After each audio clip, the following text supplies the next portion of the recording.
Imagine you were hopelessly lost in a huge forest, being stung by insects and threatened by wild animals, while you tried to find food, water, and shelter from the pouring rain.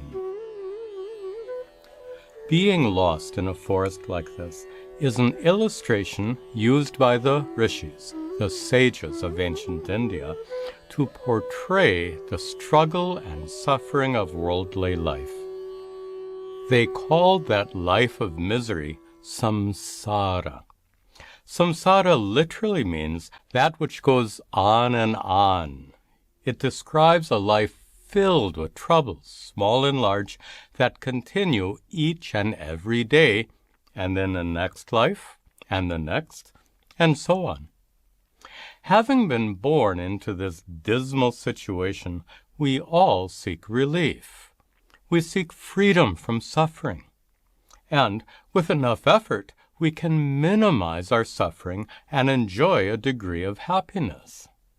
But ultimately, we still remain trapped in a vicious cycle of birth, suffering, and rebirth, a cycle that seems to have no end. We are lost, so to speak, in the forest of samsara.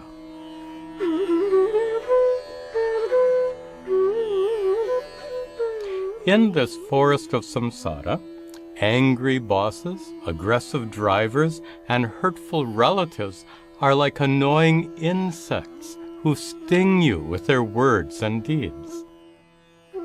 Threatening situations like losing a job or being diagnosed with a serious illness are like wild animals roaming in a forest. You can't always spot the wild animals, but you know they're lurking nearby. Likewise, in the forest of samsara, you can't always anticipate threatening situations, but you know they're not far off. And there seems to be no way to escape all this. It's like being trapped by a dense tangle of trees that obstruct your every step and keep you from finding a way out. That dense tangle of trees represents the tremendous complexity of life. It traps us by leading us to become so absorbed in mundane things like shopping, emails, and television that we seem to have no time or inclination to seek a better kind of life. We come to accept this life of samsara as inevitable, inescapable. We become resigned to a life of struggle and suffering. There's a great story about frogs in a pot of water that's being heated on a stove. As the water gradually warms up, the cold-blooded frogs simply adjust to the higher temperature, and they don't bother to jump out of the pot. The water soon comes to a boil, and the frogs perish. This story illustrates how many people simply adjust to the misery of life, making no effort at all to change anything, and then they perish. But there are always a few frogs smart enough to jump out of the pot before it's too late. In the same way, there are always a few people who are able to perceive the insidious trap of worldly life. Rather than resigning themselves to unrelenting struggle and suffering, they seek to escape from the forest of samsara. One who strives for this kind of liberation is called a mumukshu.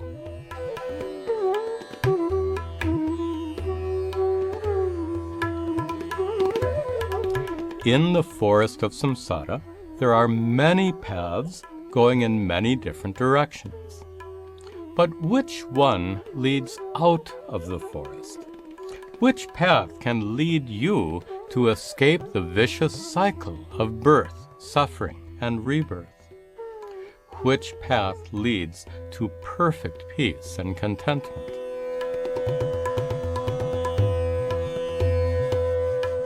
Many paths in life can lead you to find some happiness, like a new job, a new home, getting married, or starting a family. But each of these paths also bring new problems. Your new job might be too demanding. Your new neighbors might be obnoxious.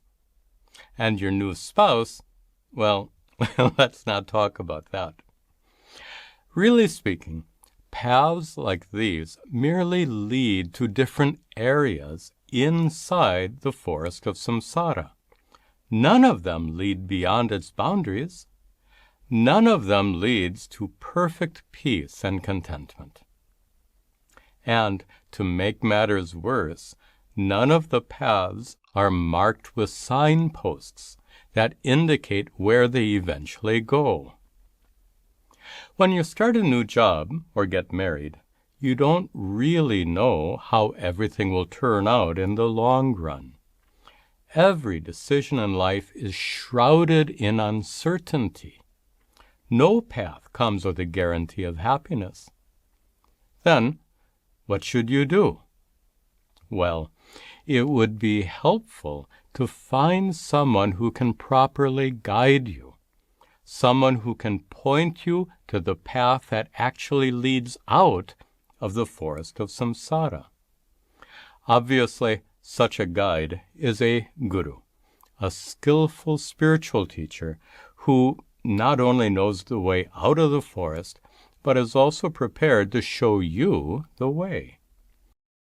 A guru's role is first to help you understand that none of the countless paths in life you have explored or considered can ever lead to perfect peace and contentment. Then the guru shows you a completely different kind of path, a path that turns your attention within and engages you in a practice of self-inquiry. With the guru's guidance, that inner path can ultimately lead you to discover the true source of contentment, peace, and joy within yourself. You can discover your true divine nature, innately full and complete.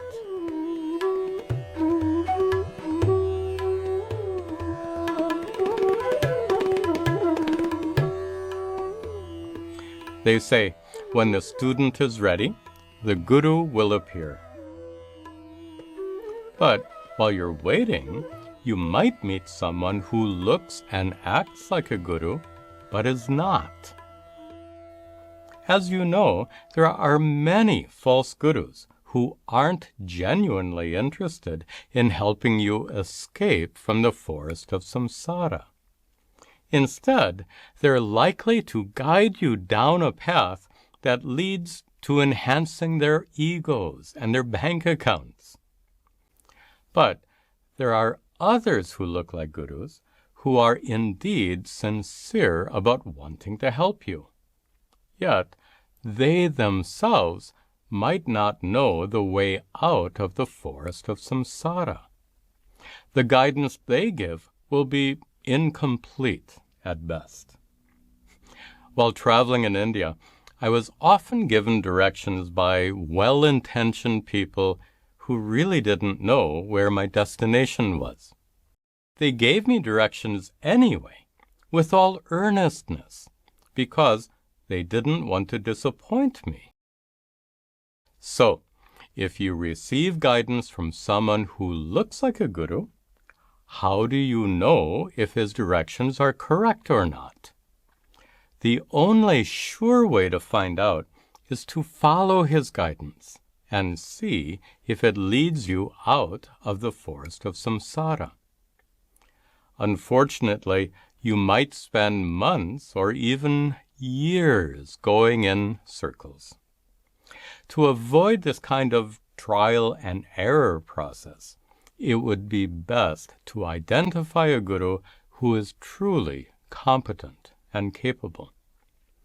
A famous passage in the Mundaka Upanishad describes the necessary qualifications of a true guru, with these words, Sagurum eva abhigachet samitpanihi shrotriyam brahmanishtam.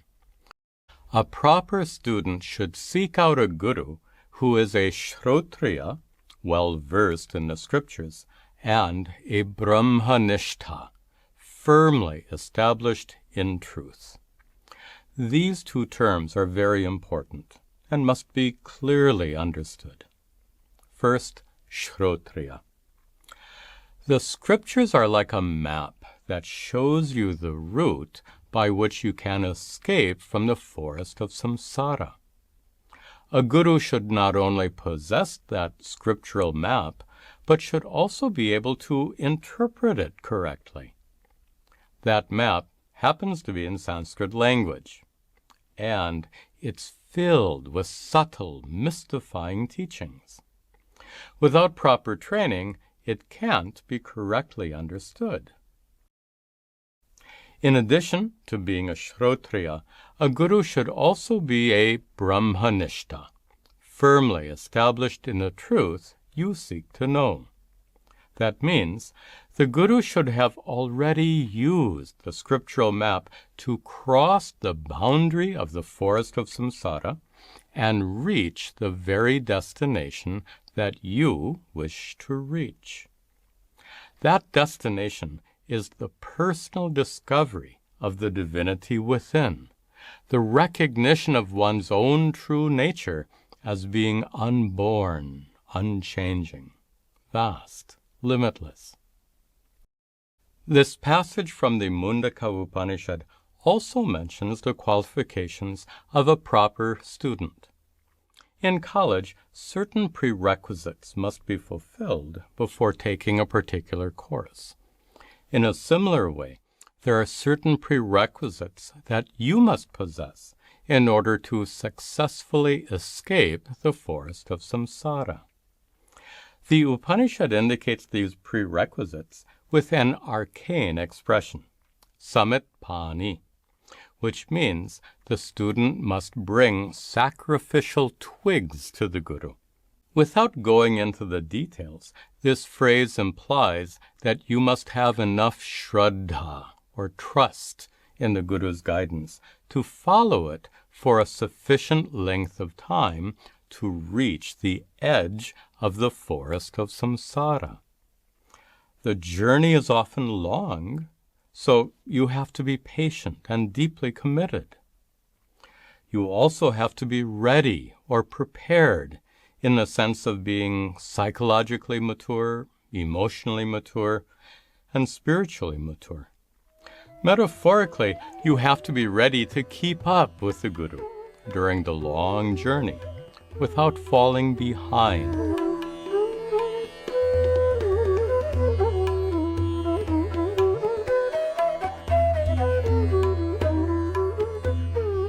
Now, suppose you are a qualified student, and with the help of a qualified guru, you manage to find your way out from the forest of samsara.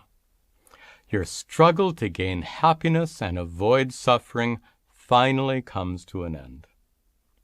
No doubt, you'd feel a great sense of relief, and you'd probably feel very grateful for your guru's guidance. Then, having reached your destination, you could bid farewell to your guru and return to your usual day-to-day activities. But before long, you might find yourself absorbed in all the mundane details of life once again. You might get drawn back into the insidious trap that prevents you from appreciating the true source of peace and contentment within by immersing you in the complexities of daily life. You could find yourself helplessly lost in the forest of samsara all over again. Let's try to understand this problem. Suppose a person who's been lost in a forest reaches home with the help of a capable guide. The following day, he might wander away from home while taking a stroll and find himself lost in the forest once again. Without the guide, he might not recognize the path he took to get home yesterday. He still needs guidance, at least until he learns to find the correct route home on his own. In the same way, you'll probably need a guru's ongoing guidance until you learn to independently navigate your way through the forest of samsara. Gaining this kind of independence and self-sufficiency is the goal of Advaita Vedanta's 3 main practices. Those practices, as you may already know, are Shravana, Manana, and Nididhyasana. Shravana is the use of Vedantic scriptures, as taught by a guru, to guide your process of inquiry, a process that leads you within to discover your true divine nature. Manana is the process by which a guru removes any doubts and confusion that might arise during your process of inquiry. Finally, Nididhyasana is a special kind of contemplation practice that helps you fully assimilate the spiritual knowledge you have already gained. A guru engages you in all 3 of these practices to free you from being dependent on his or her guidance. How does this work?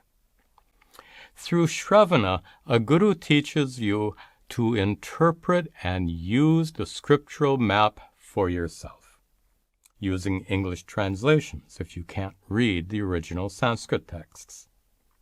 With this skill, you can rely directly on those scriptures to lead you out of the forest of samsara, should you ever find yourself lost again. While studying the scriptural map, you'll probably have many questions and doubts. Maps in general tend to be complicated, and in some ways, the Vedantic scriptures can also be complex. Through manana, a guru addresses and dismisses any confusion you might have about the content of those scriptures.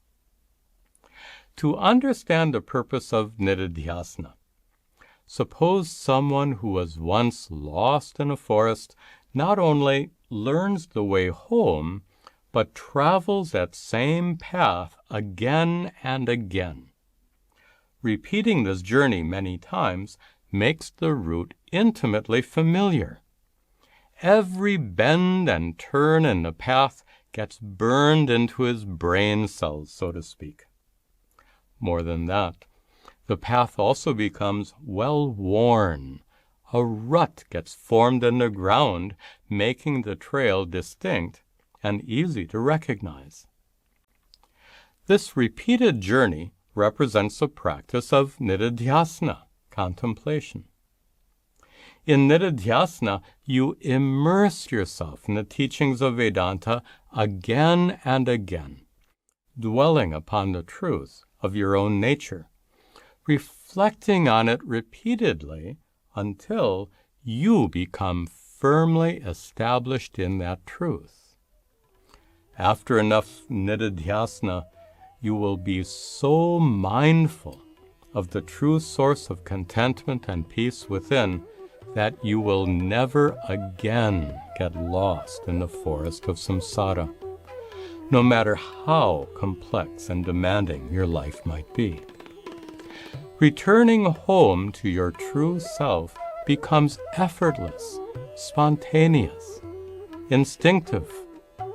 You remain free, forever liberated from the struggle and suffering of samsara.